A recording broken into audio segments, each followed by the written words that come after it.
So తర్వాత what it solves. అసలు what it solves. ఇప్పుడు మనం ఈ డేటా స్ట్రక్చర్స్ అనేది నేర్చుకోలేదు. ఇప్పుడు మీరు డేటా స్ట్రక్చర్స్ అనేది నేర్చుకోలేదు. మీరు కోడ్ రాస్తున్నారు. సో ప్రాబ్లమ్ ఏంటి? నాకు చాలా మంది ఫ్రంట్ ఎండ్ డెవలపర్స్ తెలుసు. ఫ్రంట్ ఎండ్ డెవలప్మెంట్‌లో డేటా స్ట్రక్చర్సే వాడం మేము. సో అయినా సరే కోడ్ రన్ అవుతది. బట్ ఎందుకు మేము నేర్చుకోవాలంటే చిన్న ఎగ్జాంపుల్ చెప్తా చూడండి. ఇప్పుడు ఒక మీరు ఎప్పుడన్నా ప్రాసెసర్స్ గాని, కంప్యూటర్స్ కొన్నప్పుడు గిగాహెర్ట్జ్ అని ఒక టర్మ్ ఉంటది. అంటే 1 గిగాహెర్ట్జ్ గాని, 4 గిగాహెర్ట్జ్ గాని వింటారా? ఎప్పుడన్నా మీరు నాకు తెలిసి ఇలాంటి టర్మ్స్ ప్రతి చోట వినుంటారు. సో కంప్యూటర్స్‌లో ఏంటంటే ఆహ్, ఆహ్, ఒక రూల్ ఉంటదనమాట. సో 10 పవర్ 7 నుంచి 10 పవర్ 8 అంటే ఒక గిగాహెర్ట్జ్ వచ్చి 10 పవర్ 7 నుంచి 10 పవర్ 8 ఆపరేషన్స్ వితిన్ సెకండ్స్‌లో చేయగలదనమాట. సో అది గిగాహెర్ట్జ్ పవర్. సో ఇప్పుడు మీరు ఏదన్నా ఒక ప్రోగ్రామ్ రాసారనుకోండి. అది ఆహ్, 10 పవర్ 7 నుంచి 10 పవర్ 8 లోపు అది రన్ అవ్వాలి. అంటే ఏంటి?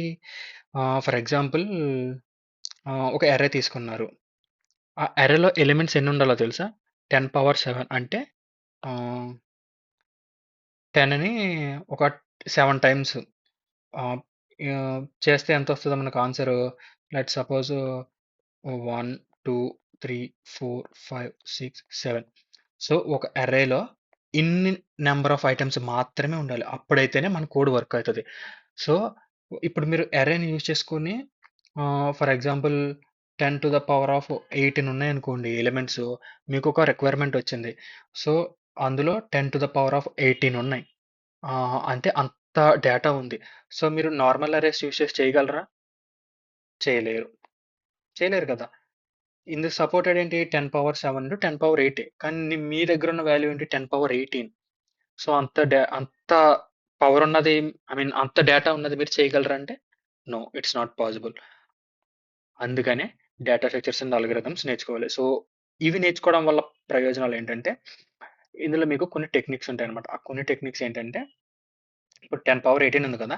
సేమ్ ఏం లేదు. ఆ 10 పవర్ 18ని మీరు డేటాని డివైడ్ చేసుకోవాలి పార్ట్స్ కింద. సో అప్పుడు మీకు ఆ 10 పవర్ 7 నుంచి 10 పవర్ 8 వరకు వస్తది. అట్ ది ఎండ్‌లో మళ్ళీ మీరు ఆ డేటాను మొత్తం మెర్జ్ చేస్తారనమాట. మెర్జ్ చేయడం వల్లనే అది మళ్ళీ లాస్ట్‌కి 10 పవర్ 18 అవుతది. కానీ డ్యూరింగ్ ద ప్రాసెస్ ఎంతవుతది? అది మనం డివైడ్ చేస్తాం కాబట్టి 10 పవర్ 18 ఉండదు. సో 10 పవర్ 7 కానివ్వండి, 10 పవర్ 6 అలా డివైడ్ అవుతుంది డేటా. సో ఇందుకనే మనం ఆహ్, అది డేటా స్ట్రక్చర్ ఆల్గోరిథమ్స్ నేర్చుకోవాలి. సో ఒకవేళ మీరు నిజంగా 10 పవర్ 18 ఉంది. నాకు ఇలా డివైడ్ చేయడం ఇష్టముండదు. నాకు 10 పవర్ 18 తోనే ఆహ్, నేను వర్క్ చేయాలనుకుంటే అప్పుడు మీకు ఏముంది? ఈ 4 గీగాహెర్ట్జ్ ఉంది గదా! సో దీన్ని డబల్ చేసుకొని ఆహ్, కంప్యూటర్స్‌ని కొనుక్కోవాలి. 8 గాని లేకపోతే 16 గీగాహెర్ట్జ్ గాని.